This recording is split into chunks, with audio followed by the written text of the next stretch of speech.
Welcome to Skinner and Chalmers' weekly roast.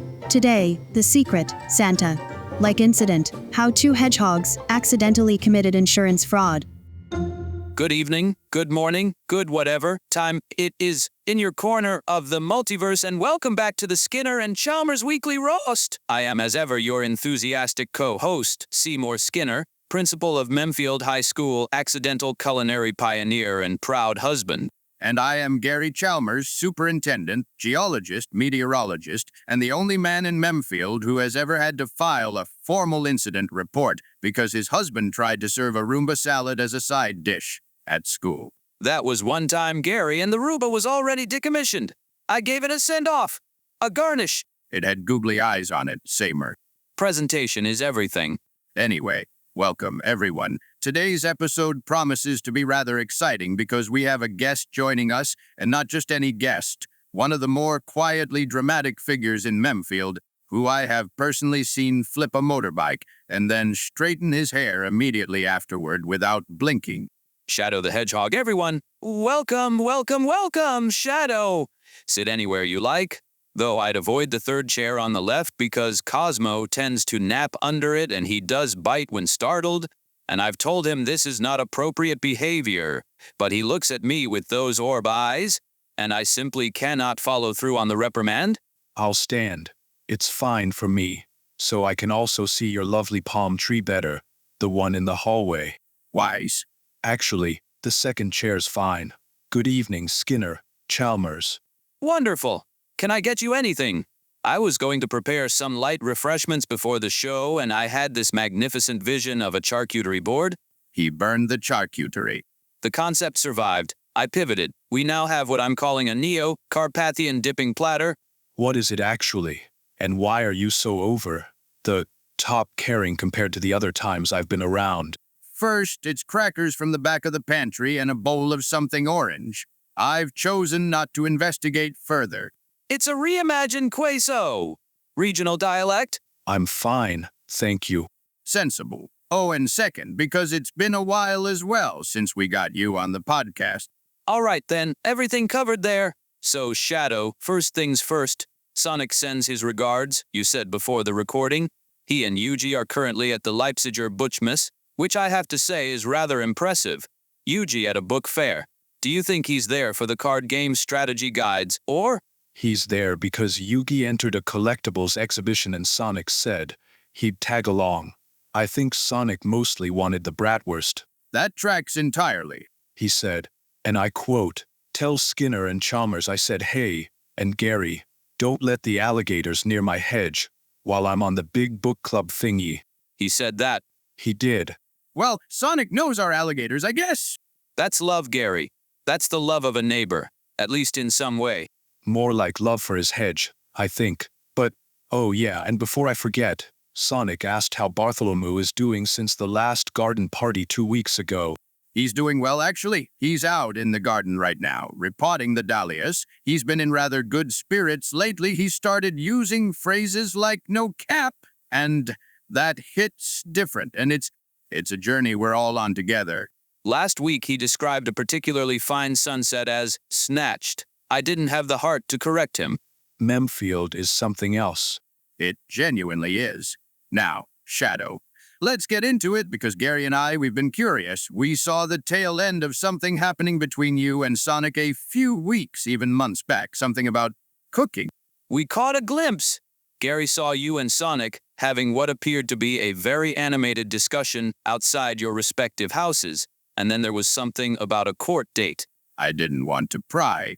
I absolutely wanted to pry. But now that you're here and Sonic is safely in Germany eating chili bratwurst... All right, fine. Yes, I'll tell you. But I want to say up front everything is fine. Sonic and I are completely fine. Better than fine, actually. The court ruling came down. We went out for chili dogs after. Everything's resolved. We're good. Oh, wonderful! Because you two are very important to this neighborhood. And I once had a dream that you both moved away, and I woke up in a cold sweat, and Gary had to make me chamomile tea at 2 in the morning. You did, twice. It was a lot. I appreciate that, Skinner. Genuinely. No, we're fine. But the story of how we got there is, well, it involves your skeleton. Bartholomew. Bartholomew. Go on. So, you know how Bartholomew has been trying to, what does he call it, interface with modernity. He said he wanted to feel younger. He told me he'd spent 281 years in the dirt and several more years in a box in Gary's geological storage shed, and when he came out, the world was already strange, and now it keeps getting stranger, and he wants to be part of it. I found that very moving, honestly. He asked me what a vibe check was for 40 minutes. That was less moving. Even less moving than explaining to him what 6, 7 mean. Well, as part of his efforts to interface, he discovered online community forums, recipe-sharing sites, specifically. And he had this idea, a lovely idea, genuinely, a sort of secret Santa, but for cooking. He put out an invitation to the neighborhood sign up, submit your favorite recipe, something you love to eat, and Bartholomew would assign each person someone else's recipe to cook or bake for them on a specific day, so everyone gets a surprise treat made just for them, using a recipe they'd personally submitted. That is actually a wonderful idea. That's community. That's the spirit of Memfield. I'm getting a little emotional. Seymour. Just a little, I'm fine. It was a wonderful idea. The execution had one flaw. The usernames. Oh no. Sonic had signed up under his username, Sonic Blue Runner 1991, and submitted his favorite recipe. Mine's similar. Shadow_Ultimate, and Bartholomew, bless him, in his 18th century handwriting on what I can only assume was some kind of printed spreadsheet, mixed us up, or misread one for the other. He's genuinely never fully explained which. He can't tell the difference between a 1 and an I in certain fonts. We know this. He once ordered 11 rubas on Seymour's behalf because of a font issue. That was a wonderful week, actually. So, Bartholomew gave Sonic's recipe, which Sonic had submitted as his favorite, to me, to cook for me. More specific, the recipe was angel food cake. And you hate angel food cake. I absolutely hate angel food cake. And what did Sonic submit? And I submitted a recipe from Yuji. And I have to give my good friend Yuji credit for the adventurousness there. He puts a lot of love into his food. This famous mushroom and wild herb casserole, a family recipe, apparently. He's very proud of it. But yeah, I got that one to cook for Sonic. And mushrooms are his absolute least favorite food on the planet. He hates everything about mushrooms. They're not even plants. They're fungi. They grow in the dark, in rot. Why would Sonic eat something that thrives in rot? Technically a fascinating organism from a geological context. Mycelium networks are dairy. Right, not the moment. So Sonic, full of enthusiasm, believing he is giving me a dish I love, because Bartholomew had told him, this is Shadow's favorite, cooks his angel food cake, with love, hours of work, very carefully done, and I, believing I am giving someone else something they love, spend an afternoon making a mushroom casserole. I have never made this recipe in my life. I followed the recipe exactly. I thought this is going to make someone's day. Oh, Shadow! We delivered the dishes to each other at the same time. Bartholomew had organized a little reveal moment. He was very pleased with himself. He even wore his nicer, well, he polished his skull, let's say. He does that for special occasions. We opened them simultaneously. Sonic looked at the mushroom casserole. I looked at the angel food cake, and there was this long silence. How long? Long enough that Bartholomew's smile, and he can't exactly move his face, but you can tell when he's smiling. You know how it is? We do, yes. The smile started to waver, and then Sonic said, very carefully, Shadow, why did you make me this? Not even a question mark. Not even a question mark, and I said, Sonic, Bartholomew assigned me to make this dish, because it's someone's favorite, and Sonic said, Shadow, I hate mushrooms. And then, he said, Shadow, Bartholomew assigned me to make an angel food cake, because he said that one is someone's favorite. I didn't intend to give you that. On! And then we both looked at Bartholomew, who was standing there with a little printed spreadsheet, and he looked at it, and he looked at us, and he said, very calmly, very 18th century. Gentlemen, I believe I may have made a small administrative error. A small administrative error. Oh, poor Bartholomew. He said it like he'd accidentally charged someone 2 pence too much at the market. That is so Bartholomew. So Sonic and I were disappointed. We'd both been really looking forward to that day. It was supposed to be this lovely community event, and you know Sonic, he doesn't actually get properly angry very often, but when he's genuinely let down by something he was excited about, he goes very quiet and a little bit spiky about it. And You're similar, Shadow. I'm similar. So how did a mutual kitchen disappointment end up in court? So, here's the thing. You know we live in Memfield. Finest town in the continental United States, where we actually have a competent major, even if they're a literal goat. And in Memfield, there exists a very specific insurance product. Culinary liability insurance. You know about it. Yeah, I know about it. So, Seymour, you... Oh, look, a bird at the window. Seymour. Yeah, come on. I know it only exists because of me, Gary. I know. I felt responsible. Seymour, there literally is a culinary liability insurance policy just because of you. And Hey, for your and everyone else's protection, it seems. In case of emotional distress. I have burned over 10,000 meals, Gary. 10,000. I've been counting. And hey, it's not like I created that insurance. The insurance company did. They smelled money. I know, I just wanted to point that one out for our listeners. They should know that you're the reason for an own insurance product. Yes, so the policy exists. And both Sonic and I have it, because frankly, in a neighborhood with Skinner, it's irresponsible not to have it. That's actually quite sweet, Shadow. The policy, as written, covers damages from, I'm quoting here, intentional or grossly negligent preparation of food resulting in documented emotional distress. Key word, intentional. The payout only triggers if you can demonstrate the other party meant to cause distress.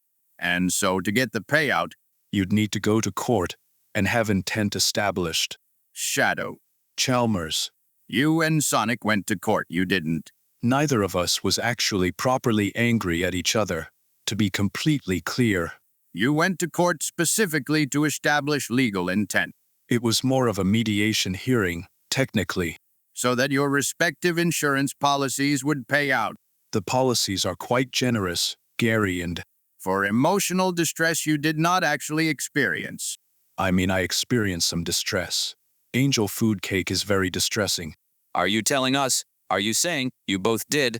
Neither of us knew the other one had the same plan, honestly. We each, independently, contacted our insurance providers. We each, independently, decided that the easiest way to top up our respective holiday funds was to, Commit insurance fraud, basically. I prefer, creative policy utilization. Gary, Seymour, do not. they accidentally conspired insurance fraud because of our pet skeleton. Hey, it was completely uncoordinated when we showed up to the mediation, and we were both making the case against each other for intentional emotional distress via culinary means, and the mediator was looking back and forth between us. Sonic caught my eye across the table and just started quietly losing it. And once Sonic starts going, I can't keep a straight face. I have a reputation to maintain, and he ruins it. And the mediator, he didn't see that you're both almost bursting because of laughter. The mediator, bless her, had clearly seen everything in Memfield and was completely unshockable. Not even a crackling shadow can knock one's socks off. She looked at both our filings, looked at us, and said, very professionally, in the interest of judicial efficiency, I'm going to find in favor of both parties simultaneously, on the grounds that Memfield Municipal Mutual can sort out the rest. That is the most Memfield legal ruling I have ever heard in my life. Both insurance companies paid out. Neither questioned it. I think they were just relieved it wasn't another Skinner incident. That's a lot of incidents to have pre-established. Rumor has it that they're still processing insurance claims that are already 4 years old. That's how far behind they are. Doesn't surprise me, honestly. But how much did they pay out, Shadow? I mean, you don't have to say. Enough for a very nice holiday. Let's put it that way. We've already booked something. Wait, together. Don't push it. See more. They're going together. I know, and they complain about us for claiming our whoop wine journey to France as team-building exercise for tax reasons. I can hear you both. Actually, now I have to ask Bartholomew, does he know about the court business? No, and I'd like to keep it that way. He felt terrible enough about the mix-up.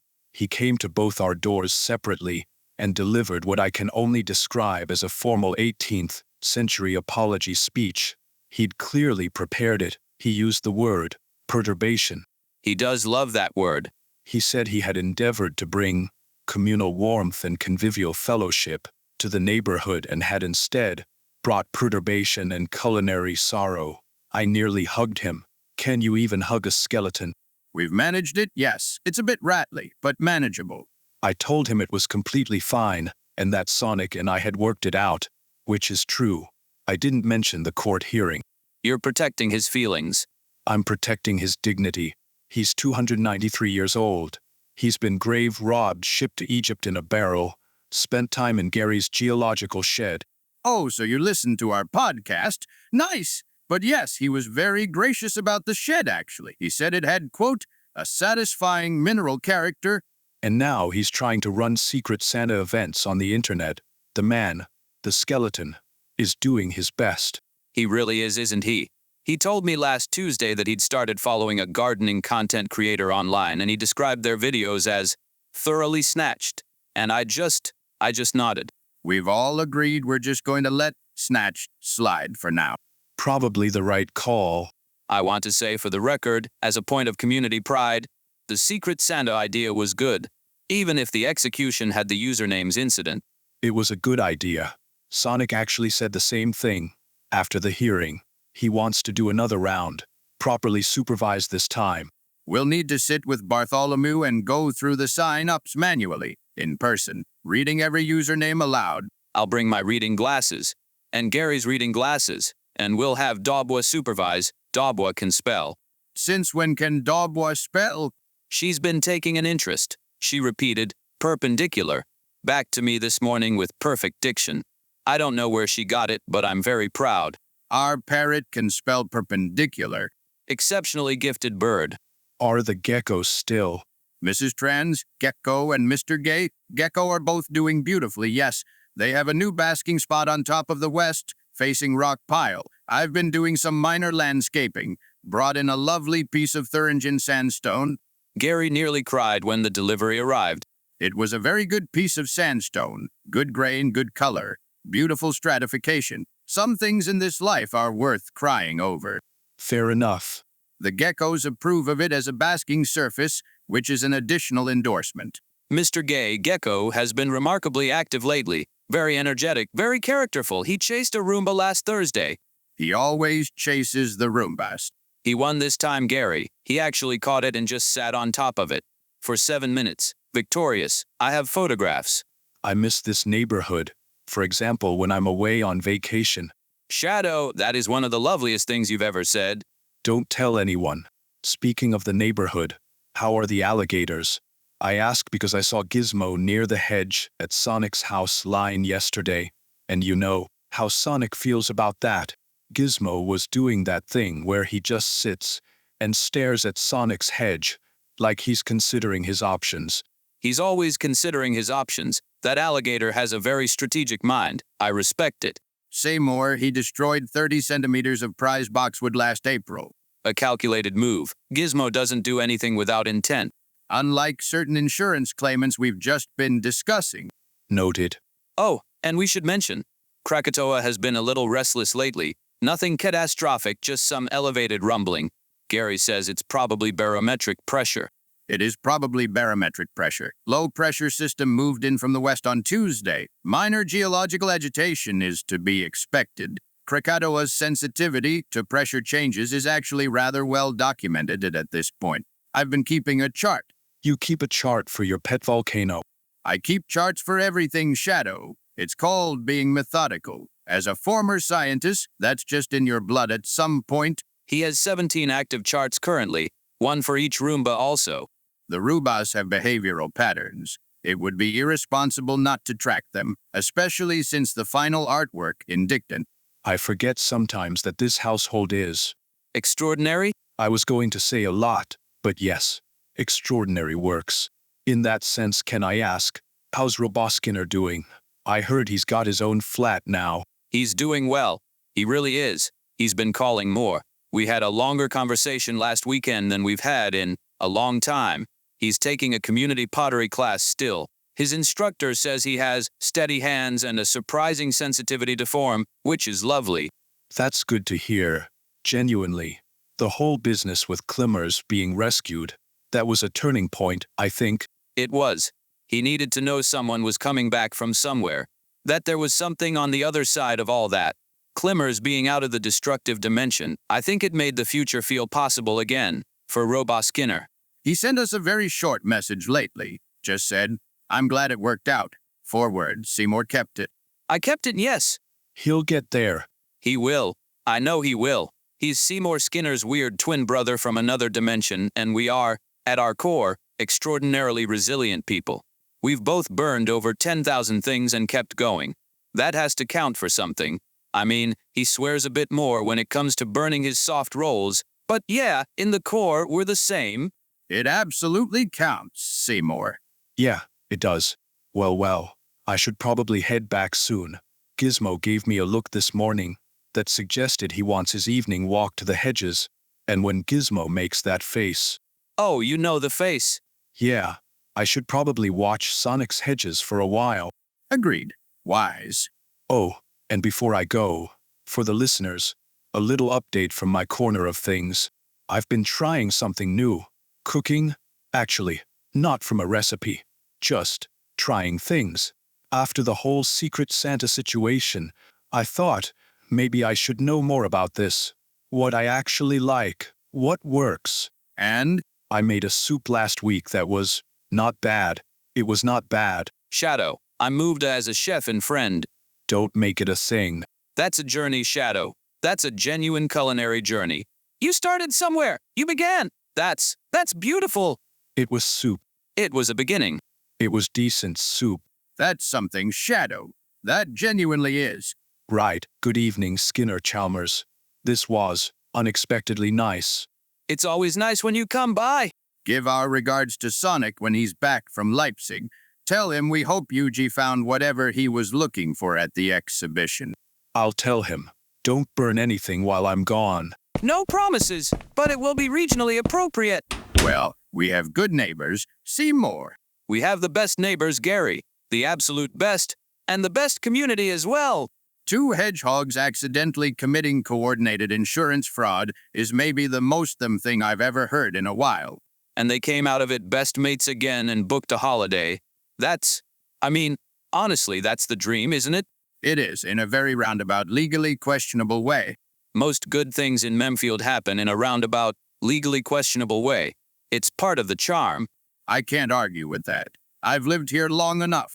We should check on Bartholomew after we wrap up. He'll be nearly done with the Dahlias by now. Let him finish. He likes to complete a task properly. It's a Württemberg thing. He's going to be so pleased when Sonic gets back and wants to do the Secret Santa again. He'll have a second chance. We just have to make sure he reads every username aloud before assigning anything. I'll print them in a very large font. Comic Sans even if it helps. Let's not go that far. Trebuchet MS. Fine. Trebuchet it is. Perfect. Right, well, listeners, that's us for this week. What a week it's been. We've got insurance fraud. We've got a skeleton doing his best on the internet. We've got 2 hedgehogs accidentally conspiring to top up their holiday funds. And somewhere in Germany, a blue hedgehog is eating chili bratwurst with a card game champion, and everything, inexplicably, is fine. This is Memfield. Everything is always inexplicably fine. Until next time, I'm Seymour Skinner. I'm Gary Chalmers. And this has been the Weekly Roast. Good night, Memfield. Night! See you next week! This podcast was produced by Dezenzo with the writing help of Claude. With thanks to Shadow for coming by, to Sonic for his regards from Leipzig, to Bartholomew for his ongoing and deeply sincere efforts to connect with modernity, and to Van Gogh, whose aromatic constituency surveys remain unscheduled and unexplained. The Weekly Roast is a Skinner and Chalmers production. All culinary incidents are the sole responsibility of Skinner. All insurance matters are handled by Memfield Municipal Mutual. Please drink responsibly, especially if it's yip, whoop, whoop wine. Goodbye.